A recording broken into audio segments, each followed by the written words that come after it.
Satria Batang Hitam. Oke guys, kita masuk ke filmnya ya guys ya. Di sini diperlihatkan ada seorang bocil yang mendekati wanita dewasa. Judul filmnya adalah Malena guys.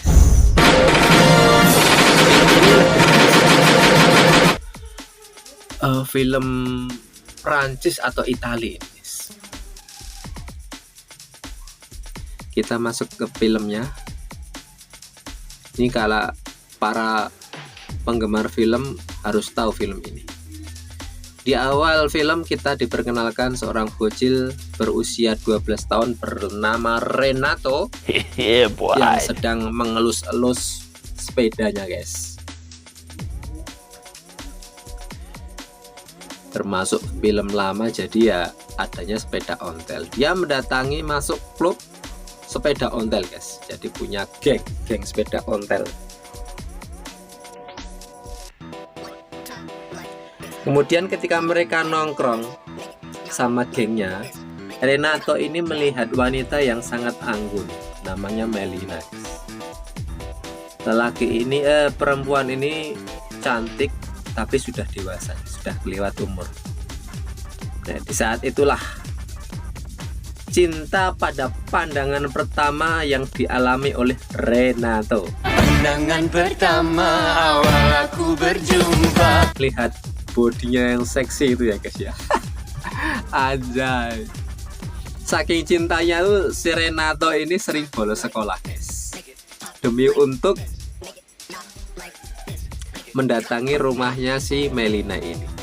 Kemudian dia dipanggil sama si Melina untuk disuruh membelikan rokok guys. Tanpa banyak basa-basi dia pun datang. Ternyata cuma halusinasi. Cuma lamunannya Renato saja. Kemudian dia membawakan celana ke tukang jahit. Celana ini punya ayahnya dan diminta untuk mengecilkan guys. Jadi dia mencuri celana bapaknya untuk dijahitkan demi untuk berpenampilan maco di depan Melina. Sampai di rumah ayahnya marah-marah sampai banting kursi. Itu celana mahal loh. Celana saja mau pakai sayang malah mbok gunting-gunting gitu.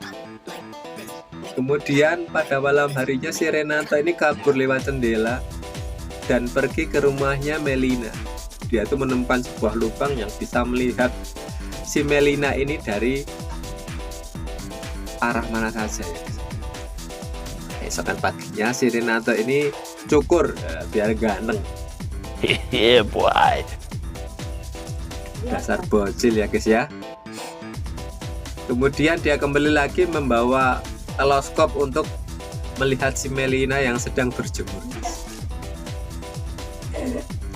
Nah, nggak siang nggak malam si Renato ini selalu mengintai si Melina ini guys. Saking cintanya, pernah dia itu membeli DVD kalau dia piringan yang buat lagu itu guys, yang lagunya mirip punyanya Melina yang pada waktu sedang nari.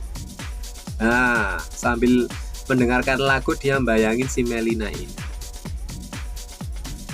Jadi si Melina ini bisa dilihat guys, dia bayangin sambil ngocok guys. Saking cintanya si Renato ini bikin sebuah surat guys. Nggak cuma sebuah surat, puluhan surat dia tulis, tapi nggak ada yang jadi. Semuanya sia-sia. Kemudian dia bersama rombongan gengnya itu nongkrong lagi demi untuk melihat si Melina ini. Ya cuma itu, bisa menatap dari jauh sambil delongok gitu. Dasarnya si Melina ini cantik parasnya guys, jadi pusat perhatian. Jadi si Melina ini ceritanya janda, ditinggal suaminya adalah seorang prajurit yang perang ya guys ya. Jadi tembak-tembakan. Si Renato ini sedang ngocok ya guys ya, sampai dipannya itu kasurnya bunyi njit dengaran sama bapaknya marah-marah. Kamu tuh lagi ngapain toh nak? Udah malam ini. Di masa pubernya si Renato ini gara-gara memuncak gara-gara Melina. Nah, pada suatu malam dia sedang ngintip si Melina ini, guys. Apa yang terjadi? Nah, dia didatangi oleh seorang prajurit, guys, dan tampak mesra gitu ya, guys. Nanti kita pakai gaya apa ya? Karena janda lama ndak diurus sawahnya ya jadi gitu, guys. Sampai dikasuskan di pengadilan. Si Melina ini menyewa seorang pengacara untuk membelanya, guys. Jadi dia dituduh selingkuh dengan seorang prajurit. Kemudian pengacara ini memenangkan kasus tersebut, cuman bayarannya mahal, guys. Semenjak itu si Melina ini dicap sebagai perebut semua orang ya, guys ya. Walaupun kasusnya menang, tapi dia dituduh dicap sebagai wanita yang suka merebut suami orang. Lah ini adalah si pengacara tadi. Waktunya bayaran, guys, diintip sama si Renato. Kemudian waktu pembayaran, si Melina ini tidak punya cukup uang, cuma punya beberapa lembar. Kemudian si pengacara ini dasar hidung belang ya, guys ya. Dia meminta bayaran lain. Dia meminta tidur dengan si Melina ini dan akan memberi tambahan sedikit uang. Terpaksa si Melina ini karena keadaan, karena sikon, situasi dan kondisi, dia pun mau. Disaksikan oleh si Renato yang lagi puber-pubernya. Kasihan cuma bisa nyawang. Mbok ya pulang nonton bokep di rumah. Kita bisa menonton video. Kemudian, nah ini adegan pengecoretannya ya, antara si pengacara dan si Melina, guys. Nah, tapi gitu. Lanjut, guys. Tiba-tiba di pagi harinya terjadi serangan udara tentara Jerman yang menyerang kota Italia.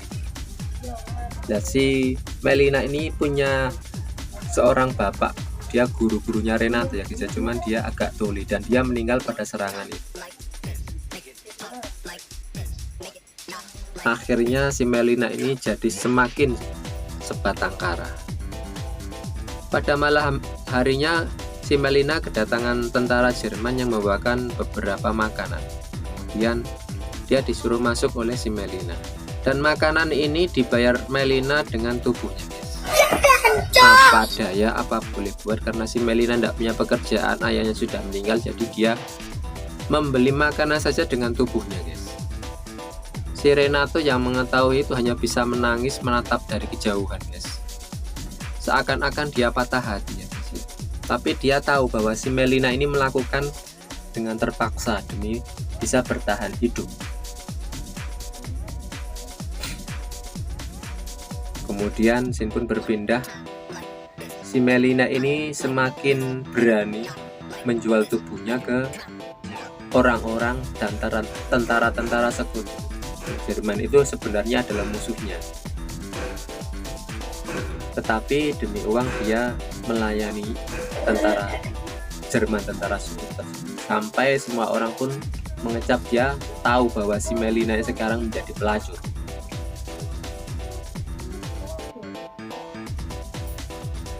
Ketika dia mengetahui si Renato ini bahwa si Melina ini dicap sebagai pelacur, dia langsung pingsan, guys.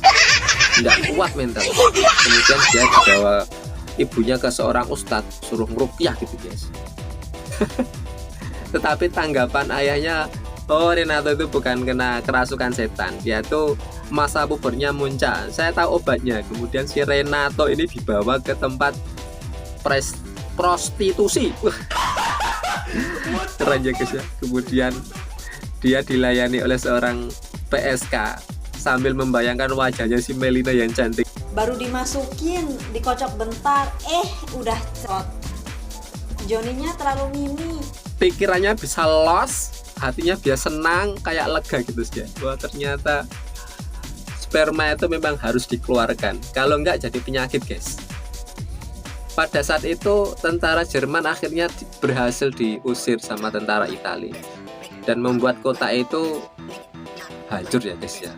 Sekutu-sekutu Jerman termasuk si Melina ini dijambak oleh para ibu-ibu. dianggap apa ya guys ya, pertama mengganggu suami mereka, yang kedua dia sering melayani tentara Jerman. Jadi ibu-ibu ini marah, menggunduli si Melina, menjambak sampai dia berdarah-darah. Si Renato ini tidak bisa berbuat apa-apa, cuma bisa menangis sedih karena kekasih dalam lamunannya. Akhirnya terusir dari kota tersebut. Dengan rasa malu dia pergi meninggalkan kota tersebut. Scene pun berpindah.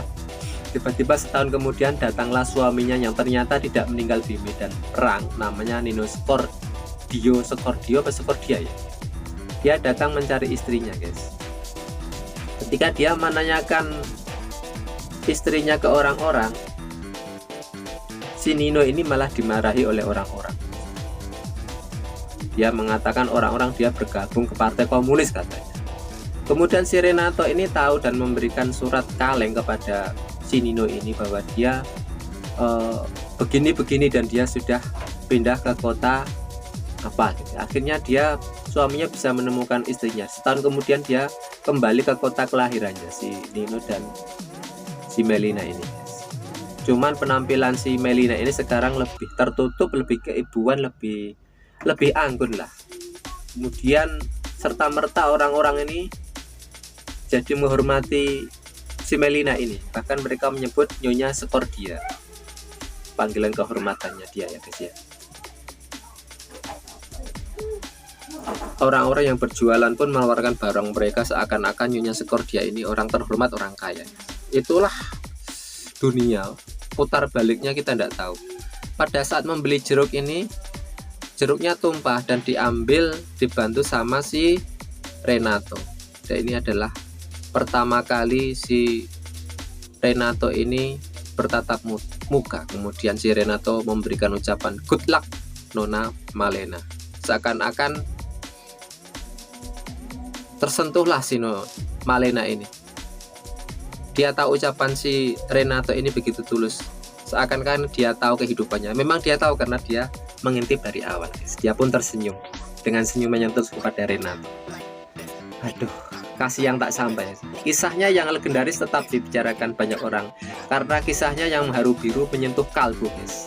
Oke guys, simak terus channel saya Satria Batang Hitam dan dukung channel saya menuju 10.000 subscribe di akhir tahun 2001.